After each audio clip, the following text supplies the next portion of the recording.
Good Good boy. boy. Oh, yes. Look at that. So we're starting this interview, right? Yep.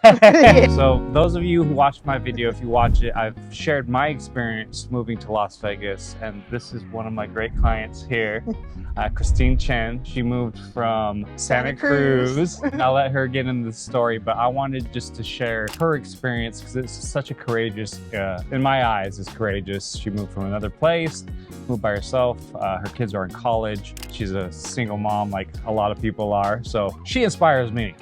You know, so her move, she's done it great, and we'll talk about that. We'll go through it. And I don't usually do this with my clients because I like their anonymity when they work with me. I don't want to put on camera because being on camera is comfortable, right? Right. But she has a YouTube channel as well, so I do. she's used to being on camera, and she does one on knitting. What's your YouTube channel? So on knitting, it's called Bay Area Knitter. And then I also do a little exploring, and that one is Exploring with Christine. Yeah, so she's used to the camera a little bit, and she volunteered herself to do this with me, and I appreciate you. And Thank you. Yeah, your journey is just inspiring. And so let's get into this journey. So how did you come to recognize me or know about me? Actually, I found you on YouTube. YouTube. Because, YouTube. Just like you guys found us. No. Yeah. Yeah, I was just thinking about moving because my kids had moved off to college, so I was now an empty nester. And I was living in Santa Cruz, and it was really expensive. So as soon as my son moved to college, I just kind of made a spur of the moment decision, and I was like, I'm just going to do it, you know? That's awesome. Property tax was coming up, over 6,000 a year. And I was just in a little 1,000-square-foot townhouse. So I needed a yard for the dogs, and Okay, awesome. So how did you start? Because I know I wasn't the only one that you searched, so you just started doing your research. Right. So because I like watching YouTube videos, and I started searching for videos on Las Vegas and Las Vegas living, and then I got into Las Vegas houses and the real estate market, and his videos popped up, and he just seemed like really real, you know, like I try to be. Yeah. That's all I can be, Yeah. is me, right? Yeah. I appreciate you reaching out, and I think it worked out for both of us. Yeah. You're sitting here now. So you reached out. I remember you calling, you reached out. You're the first one who reached out off Oh, wow. these videos I do. I spent hours on them behind the scenes. I write a script, and I'm looking at the camera, reading the script. But today we're just winging it, which I think is best because people want to see the real stuff. My experience to Las Vegas, the video I shared, actually I didn't write a script at all. I just went for it. So we're going to do that here. Yeah, that's nice. So Christine reached out to me, and she told me her situation. You know, she lived in a house. She owned it clear and, outright. She didn't have any loans or anything on it, no liens, all that good stuff. And me being the person I am, knowing this industry and how hard it is to find a good agent like myself and many others I work with. There's a lot of good agents. I don't want to get it wrong. But if you don't know any, it's hard. So what I did for Christine is I did the due diligence, and I called several agents down in the Santa Cruz area. Right. Because there's many key factors in getting a good agent, like response time. Are they answering their phones? Do they communicate? Do they have a social media presence? Because these days that's important, because the more people to see your home, the better it is. And a few other factors too. So I did that, and I called around. I called about 10 different agents, and I found 2 that I liked. And I gave you both of their numbers, right? And she reached out and told me about that experience. I mean, because it wasn't the best. I mean, she was good at what she does, but she's not me. But so tell me about how that went down. Yeah, so I chose Bree Steele. Yeah, Bree Steele's great. And I went ahead and gave her a call, and we set up a meeting to talk. And it was kind of like she had the paperwork with her, and she was like, she's a go-getter, and she was like ready to just sign me up to sell my house the day she met me. Yeah, and we got it sold. We went through some trials and tribulations, living in a house for a very long period of time, things accumulate. Nooks and crannies get dirty, things get outdated. So I know how hard it was for her. How long did you live in that house? It was at least 7 years. Yeah, so she had a lot packed up. She was by herself, but she soldiered up and took Bree's advice and my advice on how to get your house sold quickly and for the most money. and it's not easy. It wasn't easy, right? No. How She did you? said, I want you to get everything out, like everything. And I was like, okay, because I've gone to open houses and things before where the people still live there. And so I thought, you know what, if I'm going to get everything out, I called 1-800-PACK-RAT and I ordered a couple of pods to be delivered, and I just did everything myself. I loaded up two 16-foot, or it was like 7x7, 7 wide, 7 high, and 16 feet long pods. Yeah, and you did that by yourself. Myself. That was incredible. I had a garage full and the house, and I just like literally moved everything. I think I had help with one item, and that was a glass curio cabinet that my neighbor gave me, and her son helped me move it from the garage to the pod, and that was it. And I literally did the rest. And I was so proud of you, because a lot of people don't do that, and you probably would have got a lot less for your home, honestly, if you would have kept everything in there, and it would have took you longer. Right. But she sold in a downtime. If last year the market was kind of funky, and then you sold during winter too, and that's the slow season. October, yeah, I think, or, started in October. I think we sold it in maybe December. December. It was just the middle of December, I think, is when it closed. Okay. Yeah. Okay, so a few months, but if you would have sold it in spring, it probably would have went a lot faster. Right. But your situation, we had to adapt and adjust. She moved everything out, got everything ready, and we put the house on market. Yeah. And we ended up taking a couple months to sell it, but it sold. So you packed everything up. Right. Right. And then what'd you do next? Because this is awesome. I want to do this, but I don't have the courage to do this. I decided I was going to live in an RV. So I literally packed everything up, and I still only had my 2001 Toyota Corolla, tiny Corolla, okay? And so whatever didn't fit into the pods, everything that I had left in the house had to fit in that car with my dogs. And we drove to Oklahoma, which is where I'm originally from. And my brother was actually looking on Facebook Marketplace and different places and helped me find an RV, which we went and got when I got to Oklahoma. So we went and picked up the RV, got a loan from a relative, got moved into the RV, and then I stayed in Oklahoma, I guess, for a month or two, was it? Yeah, well, since October to December, I was in the RV, moving back and forth to different family members' driveways. And then I decided to head out here right after Thanksgiving. Right after the home sold, correct? Yeah, as soon as the home closed, I was like, okay, I'm heading to Vegas. Because she was ready. She was ready to get a house. And I might say, because I was with her every step of this way, I was calling her, how you doing? How's the RV life? She's like, it's the middle of winter. it's like 15 below zero out here. Yeah, so that was interesting. I was posting pictures on Instagram with showing like in the RV it's like 45 degrees because I hadn't figured out how to use the heater and all that stuff. But. Yeah, so you went on an adventure. Yeah, and that's a courageous thing because I don't know, that's a scary thing to move from one place to do the RV thing, not knowing if I am who I say I am, going to find you a great house. You weren't a psycho or a killer. Yeah, or a horrible real estate agent just talk the talk. Right. So you did that, and then she came out here. So tell me your experience. You sold your house, you came out here, and then we started looking for your home.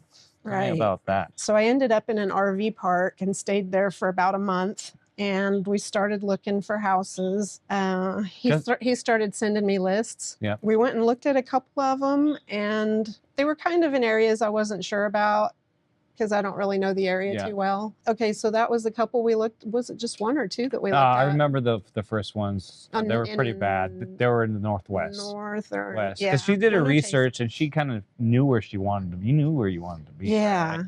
I mean, from the beginning, I wanted to be in Henderson in the Green Valley area. Where do you live right now? Green Valley. It's like a dream come true. So before she even got here, I was sending you homes just so she had a overall perspective. So when she got here, she wasn't surprised at the home prices or anything like that. And we did that actually from the beginning.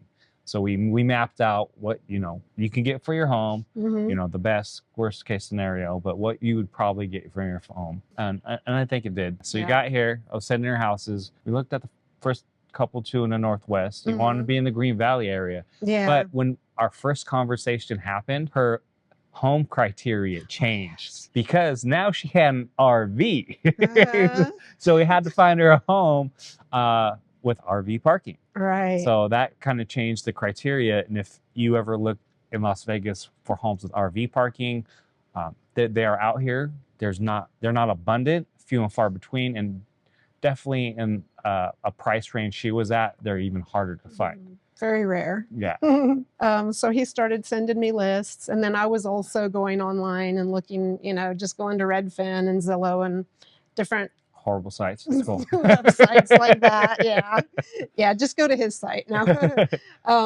But yeah, then we found a couple of houses that I wanted to see. And well, one of my other criterias was no HOA, because I was leaving an HOA behind in California and I did not want to do an HOA again because I just didn't have a good experience with that. So we found a couple of houses that ended up having HOAs because I was getting kind of desperate. Yeah. I mean, I wouldn't say desperate. I think the word for anxious and worried. Right. I think it's more worried. Because I wasn't finding what I wanted that had RV parking. There were a couple that I found that I wanted to go see, and he set up appointments to go see them.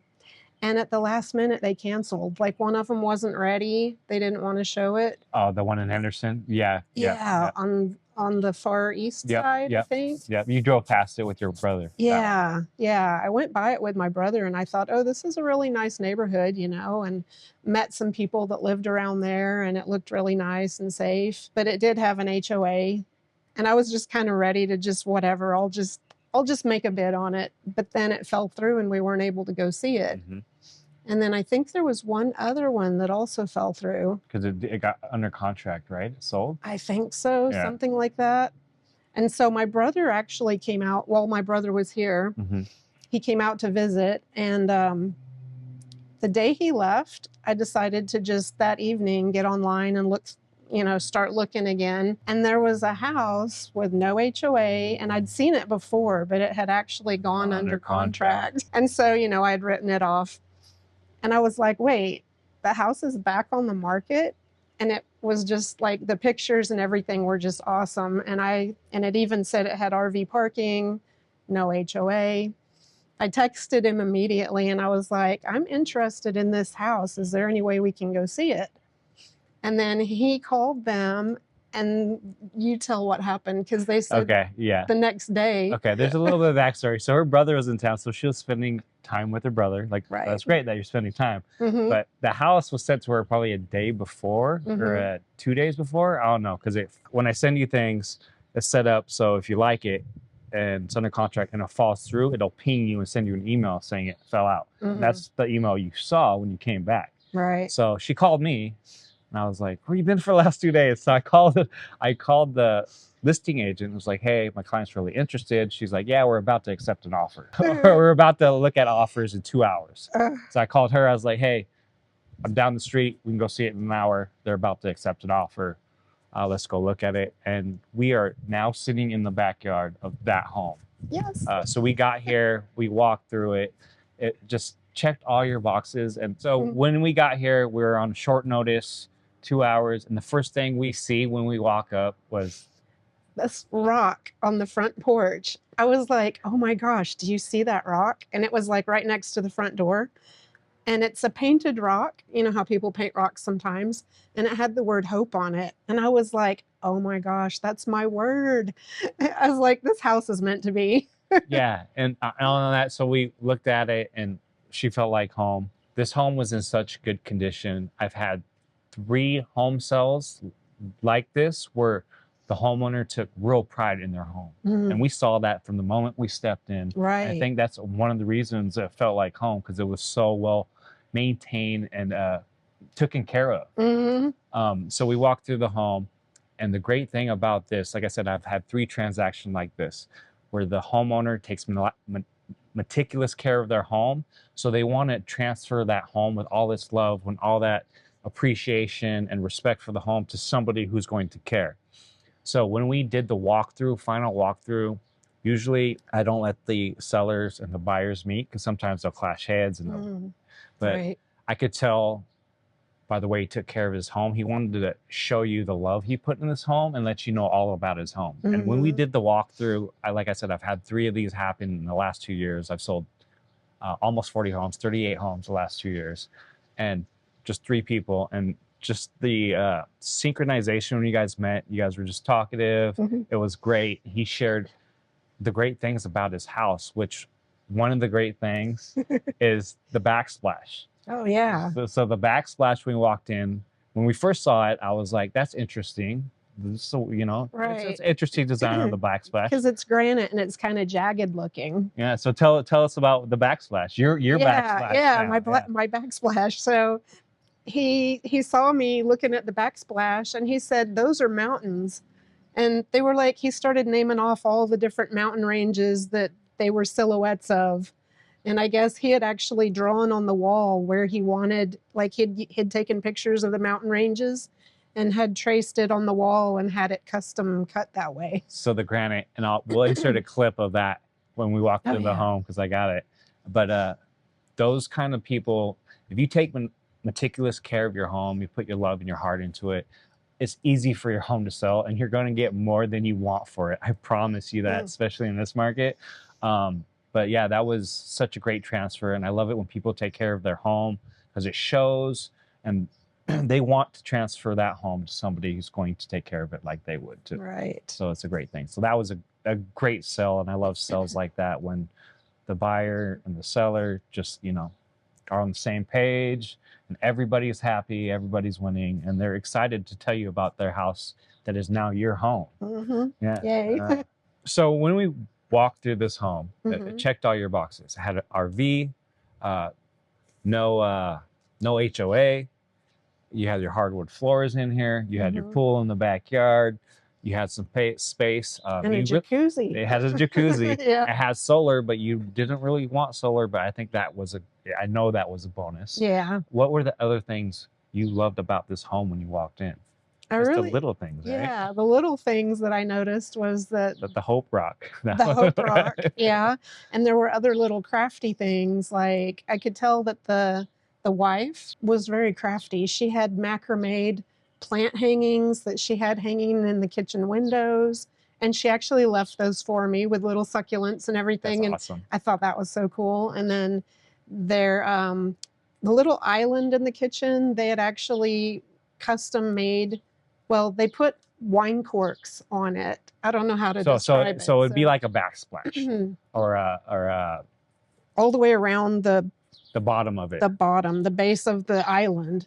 So, yeah. What's the word I'm looking for? The camera's facing me right now. I can't think of it. Right. Accent wall. Yeah. So it would be the accent wall. So they use the corks as an accent wall all around the island. Yeah, really so cool. I thought that was cool. And they even did little things outside, like they've got like a little section of the patio that they've laid stones in. They said that they actually found all those rocks themselves. And the stone in the very middle, they said, was the very first one they found. Well, it's just awesome. You got a little piece of their history. Yeah. That carries over. Little parts of the house. I like that. That I'm keeping for sure. Yeah. You have a kiln and you do pottery. And that would be a perfect place for the shed. Right now, that was a bonus. I've got my wheel and my kiln on the back porch right now, but not sure where I'm going to actually do them. I might work in the shed, but I may end up putting the kiln in the garage. Gotcha. Because it's actually it's an electronic one. And they said, I went to the pottery place here and they said, if it's an electronic kiln, it's going to turn off automatically at 110 degrees. Oh, and if it gets to be 110 outside, the kiln would shut off. Yeah. So it's going to get 110 in your garage too, so you might want to put AC in there. Yeah, maybe. Just a wall. Or some kind of like a little unit. Yeah. Every time we looked at our home, and I told her this from the beginning, when you walk in the home that you're looking to purchase, you'll feel it. It'll feel like the right one. And this was it. Right. So luckily we got here in the nick of time and I did my negotiating thing and we paid absolute transparency. She paid a little bit over asking price, which in my opinion, they had the price down a little low in this neighborhood compared to some of the other ones. Because remember, before we put the bid in, we drove around and we looked at other homes and their prices. Right. So to make sure she got it, because there were other, like I said, Right. 2 hours before we came to look at it, they were about to accept a They contract. had other bids. Yeah, So I was so- like, I got a bid. What's my max now? Yeah, no. And then I had the conversation with the listing agent. She wasn't able to let me know what the bids were, but me and my negotiating skills, there's a ways around it to ask hint words. So I did that, and before we put the bid in, I made sure she was comfortable with it. I gave her the CMA. But look, if you put it here, unless you're selling in the next 2 years, you're not going to lose any money because this home's awesome. So we put the bid in. She won the bid, Yes. and now she's sitting in a home. It has solar, has a pool.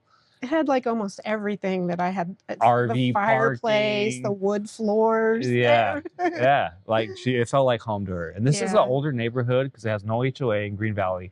If you watch some of my other videos on Green Valley, it's a more mature neighborhood, and people like sleep on Green Valley, but it's a great neighborhood. What's your experience living here so far in Green I Valley? love it. I Yeah. mean, and this neighborhood is so quiet. You never hear the neighbors. It's like I'm always afraid my dogs are going to be the most noisy ones. Yeah. Like, maybe a neighbor's dog will bark and then mine will go crazy, and I'm like, shh, you got to be quiet, guys. Everybody else is so quiet. And I mean, I've met a couple of the neighbors and they're really friendly, and it just feels safe. It feels like home, and yeah, I love it. Nice. So she moved here from Santa Cruz. She sold her. What did you sell your place for? Oh, you so- care to disclose that? You don't have to. Yeah, I can. Okay. So I actually sold it for $690. I mean, after fees and everything, I took away with like $640. So So- $640 for a 1,000 square foot townhouse with no yard, Right. and you came out here to Green Valley. One of Uh-huh. the people want to live in Green Valley. Right. It's a safe neighborhood. Came here. You bought a. What is this home? 1,500 square So feet at 1,500 least. square foot with a yard with a pool. The yard's probably bigger than my house was. Yeah. And then you're saving money in taxes too. Your home taxes are what, a third of what they were Yeah. in California? Or probably? less. I think it's going to be like, I don't know, 1,200 a year or something like that. Yeah, compared to your 6,000 a year in Over California. six. It was a little over 6,000. Yeah, a and that's year. why we're seeing a mass exodus from California because I mean, And my HOA was like $330 a month. and you have no HOA here. No HOA, yes. And I think we paid what, $450 for this place? Yeah. You paid $450. Yeah, we did, We right now. paid $450. So you got money to live. Yeah. This place has solar, has a pool. This place was like halfway remodeled, has new AC. Paid off all my debts. I'm debt free. Yeah. So it was a great move, and this is one of those great stories. I appreciate you sharing, because Thank you. for a single nester like yourself, kids gone off to college, to do what you did, I find that so courageous. And- Well, I appreciate you for Yeah. helping me. yeah, of course. Being there every step of the way and getting me through it. Of course, that's what I do, and I know how hard it was, and I hope the people watching this get inspired by this as well. Yeah. So thank you for sharing. You're welcome. And thank you too for participating and being a good boy. You're gonna land on your belly. Yeah, give Judge a call if y'all are looking for a house. And if you want to learn how to knit, her channel again is Bay Area Knitter, even though I'm not in the Bay anymore. Bay Area Knitter. Bay Area Knitter, yep. Well, thank you again for doing this. Like I Thank said, you. I don't do this with my clients. I appreciate and respect their anonymity. I don't try to monetize them, and I'm trying to monetize you. But Right. your story is just inspiring to me. Thank so I you. hope other people see it and are inspired. And you're an And move inspiration here too. to Las Vegas. Yes, come on, everybody, leave Or California. No. Henderson. No, I'm just kidding. Thank you guys for watching. And now, as always, stay curious, keep exploring, and we'll see you guys on the next one. Bye. Cool. Awesome. Yay. Whoops. High five. I was like, down low. You're too slow. No, I'm just kidding. You got I'm me. just kidding. You got me. All right, I'm gonna turn these off. Okay.